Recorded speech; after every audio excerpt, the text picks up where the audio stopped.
S'il y a une chose que l'industrie de la musique pop sait très bien faire, c'est captiver son public avec des chorégraphies entraînantes, des lumières attractives et d'excellentes performances. La musique pop a aujourd'hui atteint une place inimaginable dans le monde entier. Des personnes de tous âges se sont déjà laissées emporter par le rythme des battements et cette industrie reste forte sur le marché depuis des décennies. Mais aurait-elle un côté obscur? Cette musique persiste-t-elle aujourd'hui uniquement pour son rythme ou aussi à cause de pactes faits en secret? C'est dans cette vidéo que je parlerai de tout sans rien cacher. Donc, si vous voulez savoir ceux qui se cachent dans l'industrie de la musique pop, au-delà de ceux que vous savez déjà, restez avec moi jusqu'au bout. Avant de commencer, je tiens à vous demander de vous abonner à ma chaîne. C'est très facile et ne coûte rien. Il suffit de cliquer sur le bouton « S'abonner » et à côté apparaîtra une cloche. Cliquez également sur cette cloche et sélectionnez l'option « Toutes » pour ne manquer aucune de mes vidéos, d'accord? Alors, commençons. Vous savez peut-être que la musique pop provoque des effets de bien-être et de plaisir dans notre cerveau en raison de son rythme intentionnellement répétitif. Les rythmes qui ont explosé dans le top 10 des charts musicaux étaient ceux qui suivaient ce modèle, procurant aux gens une sensation de plaisir et de joie. Cependant, en contrepartie, tout ce qui brille n'est pas toujours de l'or. Ce côté obscur ne se nourrit pas seulement de chansons sensuelles et profanes, mais il y a quelque chose en coulisses que le public en général ne voit pas. Et il n'est pas étonnant que la musique pop porte dans ses paroles la méchanceté et le péché. Mais dans cette vidéo, nous ne nous concentrerons pas sur les paroles sensuelles du marché pop, ni même sur les symboliques subliminales comme l'œil qui voit tout présent dans les clips, ni sur les références au diable. Aujourd'hui, nous parlerons du côté le plus profond de l'industrie de cette musique qui semble subtile et n'est jamais perçue. Vous avez peut-être remarqué que la plupart des chanteuses pop, lorsqu'elles entrent sur ce marché, subissent de grands changements dans leur façon de s'habiller et même de parler. Certaines d'entre elles commencent même avec une image douce et romantique, montrant de la fragilité et même de l'ingénuité. Mais vous êtes-vous déjà demandé pourquoi elles se transforment au fil de leur carrière? Le marché de l'industrie pop ne semble pas être si gentil avec les chanteuses qui font leur pacte avec lui. Ce marché exige que ces artistes perdent leur douceur et leur fragilité, tout cela dans le cadre du plan, car l'idée initiale n'est pas seulement de les rendre séduisantes, mais de choquer tout le public avec une nouvelle persona, c'est-à-dire la nouvelle identité de la chanteuse pop qui sera révélée à tous. Les stratégies utilisées à cette fin vont de l'exemple classique de tourner un clip vidéo montrant leur nouvelle persona, comme l'a fait Taylor Swift et Miley Cyrus, jusqu'à l'exemple de Katy Perry quand elle a coupé ses cheveux pour lancer sa nouvelle ère. Et les autres chanteuses pop suivent cet héritage entre discontinuité et renaissance, avec des enregistrements exotiques, des vêtements provocants, de nouveaux noms, de nouvelles coiffures et même des tatouages indiquant une réinitialisation. Cela me fait réfléchir à une chose. Plus un chanteur se rapproche de ceux que l'industrie exige, plus il s'éloigne de Dieu. Plus ce nouveau personnage est provoquant, plus il s'éloigne aussi des goûts de son public. Ainsi, son public a deux choix. Soit arrêter de le suivre, soit admirer encore plus ce nouveau personnage. Remarquez que le changement exigé par l'industrie pour garantir le succès fait passer le chanteur pop d'un extrême à l'autre. C'est le véritable effet domino, un abîme en appelant un autre. Des milliers et des milliers de followers commencent à ressembler à ceux qu'ils admirent. Il ne s'agit pas seulement de produire et de vendre, mais d'influencer, que ce soit dans le nouveau rythme, le nouveau look ou même le nouveau mode de vie. Et tous sont formatés selon le nouveau standard. Et ils appellent cela une nouvelle ère. Mais en parlant encore des chanteuses de la pop, une question se pose maintenant. Sont-elles plus proches de ceux qu'elles sont vraiment, ou sont-elles plus éloignées de leur vrai moi pour garantir leur succès dans l'industrie musicale? Nous ne sommes pas ici pour juger, mais pour avertir. Si aucune de ces chanteuses pop n'a réussi à rester dans cette industrie sans passer par ce processus de dispersion, pourquoi croire que cela semble bon? Au siècle dernier, le médecin fondateur de la psychanalyse, nommé Sigmund Freud, a déclaré que ce processus de perdre son identité au nom d'une industrie se produit lorsque la personne sent que sa personnalité est divisée. Pour expliquer plus précisément ce qu'il a dit, Cela signifie que lorsqu'une personne sent que sa véritable identité est partagée entre deux chemins, elle finit par créer une nouvelle identité pour ne rien perdre.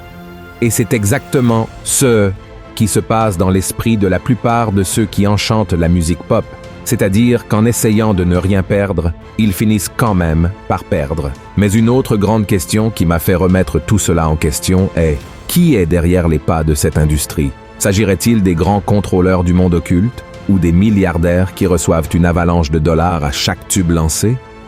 Nous savons déjà qu'il y a une opération spirituelle derrière cette industrie, que les démons se nourrissent du péché et de l'occultisme. Cela aussi nous le savons déjà. Nous sommes fatigués de savoir que le monde spirituel régit le monde physique et que bon nombre des rythmes de CS chansons sont consacrés aux démons. Beaucoup de chanteurs de pop ont déjà dit avoir vendu leur âme ou incité à le faire. Qu'ils aient vendu leur âme ou non, une chose est sûre.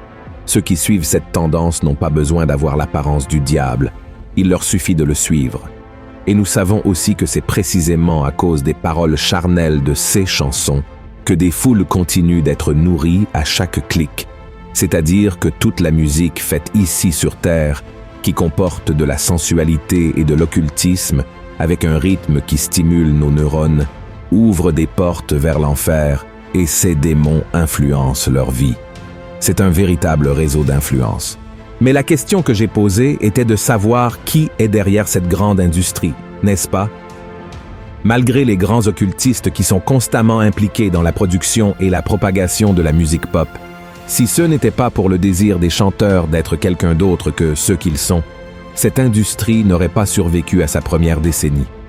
Les chanteurs engagés par le monde de la pop abandonnent de plus en plus leurs véritables identités et suivent un modèle qui vient de très loin.